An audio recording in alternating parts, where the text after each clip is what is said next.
बिस्मिल्लाहिर्रहमानिर्रहीम, अस्सलाम वालेकुम। Welcome to another vlog. तो जी कैसे हैं आप सब लोग?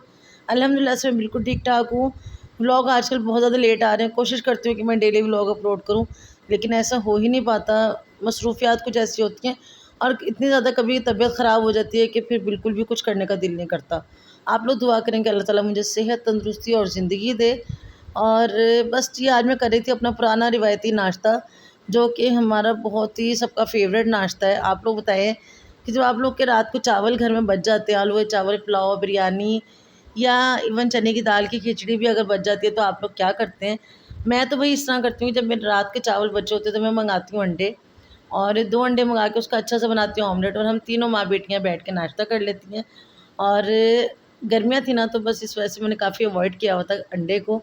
एग का नाश्ता बिल्कुल भी नहीं कर रही थी, लेकिन आज जो बारिश हो रही थी और चावल भी बचे थे, तो मैंने कहा क्यों ना इसका फ़ायदा उठाया जाए, तो ये सिंपल सा नाश्ता कर लेते हैं। मेरी ज़िंदगी बहुत सादा सादा और सादगी पसंद है। अल्लाह ताला ने मुझे बहुत ज़्यादा कनात पसंद बनाया है। शुक्र है अल्लाह का कि मैं कुछ तो मेरी ज़िंदगी में वसाइल भी इतने नहीं हैं कि मैं अपने आप को बहुत हाई-फ़ाई या बहुत एक लग्ज़री लाइफ़ जीऊँ, लेकिन शुक्र है उस मालिक का कि अल्लाह ताला ने जैसी भी सादा ज़िंदगी दी है, मैं उसमें खुश रहती हूँ। हमारे बचपन में कहा जाता था ना कि अगर किसी का मुँह लाल है तो अपना चपेड़े मार के लाल नहीं करना चाहिए।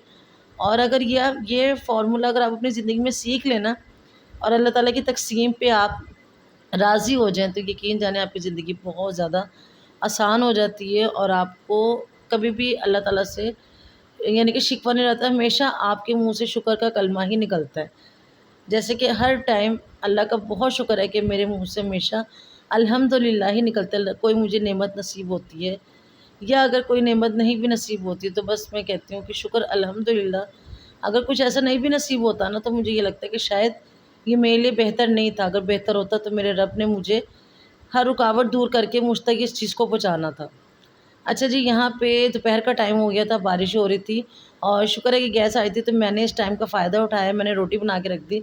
आज मैंने बनानी थी माश की दाल, फ्राई माश की दाल, जिसकी रेसिपी मैं आज आपसे शेयर करूँगी कि इतनी मज़ेदार दाल बनती है ना, कि अगर उसके सामने एक प्लेट में गोश्त की सब्ज़ी हंडिया बनी हुई हो और एक प्लेट में वो फ्राई माश दाल रखी हो, तो बस मैं कहती हूँ कि आप उस गोश्त की प्लेट को भूल जाएँगे। आप कहेंगे बस ये दाल जो है ना, ये रोज़ बननी चाहिए। मेरे बच्चों को इतनी ज़्यादा पसंद है, इतनी ज़्यादा फ्राई माश दाल पसंद है कि वो हमारे घर में, यानी कि जब से मैं अलहदा हुई हूँ, तो मैं वीक में 1 दफ़ा ज़रूर बनाती हूँ। घी आजकल सभी को पता है कि घी बहुत ज़्यादा महँगा है, और मैं बहुत कंजूस टाइप नहीं हूँ, लेकिन हाँ, ये है कि घी में बहुत ज़्यादा देखभाल के घी को जो है ना, वो हंडिया में डालती हूँ। लेकिन वाहिद माश दाल माश है जो मेरी बेटियाँ कहती हैं, ख़ास तौर पे बड़ी वाली, वो कहती है मम्मा ये वाली दाल में ना आपने बहुत ज़्यादा घी डालना है, कि नज़र आना चाहिए दाल में। और वाक़ई ये दाल अगर आपने सही से घी ना मतलब उसमें ऐड किया होता, तो बिल्कुल भी उसका टेस्ट ना निकल के नहीं आता। टाइम मैनेजमेंट जो होती है ना घरदारी में, बहुत ज़रूरी होती है। जैसे कि इस टाइम पे मैंने की है आप ये ना सोचिएगा कि मैं कोई पुअर हूँ और मुझे रोटी बनानी नहीं आती, फ़ौरन से आप लोग कमेंट करना शुरू कर देते हैं। ये सोचा करें कि उस टाइम पे सिचुएशन क्या थी। मैंने आटा गूँधा, फ़ौरन जैसे मैंने देखा कि गैस आ रही है, मैंने फ़ौरन से आटा गूँधा। आटा गूँध के मैंने ना उसको ठहराने का बिल्कुल भी मौका नहीं दिया, और साथ ही मैंने रोटी बना ली। इसलिए मेरी रोटी जो है ना, वो थोड़ी-सी बीच में से फट गई है।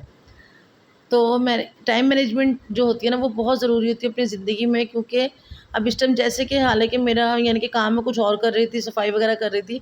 जैसे ही गैस देखी तो मैंने कहा नहीं, मैं इस टाइम का फ़ायदा उठाती हूँ। मैंने फ़ौरन से आटा गूँधा और रोटी बना के रख दी, ताकि जिस टाइम भी मैं दाल बनाऊँगी, रोटी बनी हुई होगी। इस तरह की अगर आप टाइम मैनेजमेंट आप लोग भी करना अपने शेड्यूल में इस तरह से बना लें ना, तो आपका काम भी बहुत ज़्यादा आसान हो जाएगा।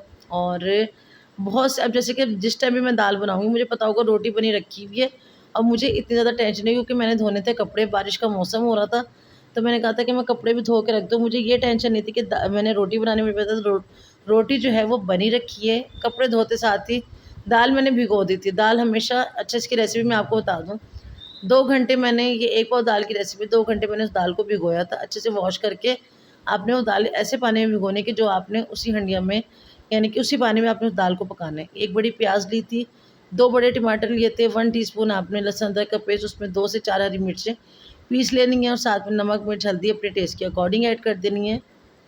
उसके बाद जैसे प्याज़ का कलर चेंज हो, आपने इसमें डाल देना है मसाला, उसको करनी है अच्छे तरीके से भुनाई, ताकि लहसुन की जो हीक है ना वो निकल जाए। और उसके बाद आपने इसमें ना दाल को ऐड कर देना है, उसी पानी के साथ जिस पानी में हमने दाल को भिगोया था।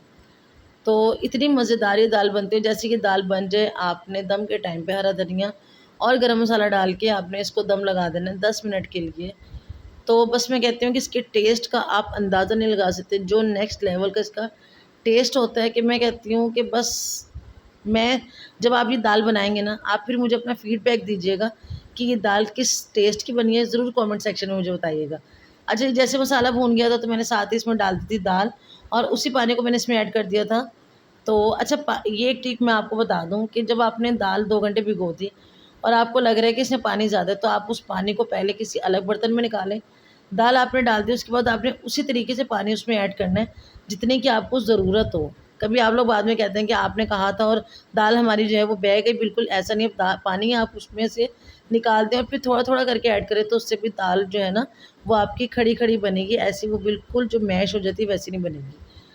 उसके बाद जी, जैसे कि मैंने कहा कि मैं अपनी ज़िंदगी में बहुत ज़्यादा कनात पसंद और बहुत शुक्र अल्हम्दुलिल्लाह से रहती हूँ। जैसे कि मैंने गर्मियों में शुक्र किया था कि जब जून की बहुत ज़्यादा गर्मी थी, और बस मैंने ये अल्लाह से दुआ करती थी कि कब बारिशों के दिन आए और कब मेरे बच्चे जो है ना वो रात नींद भर के सोएँ।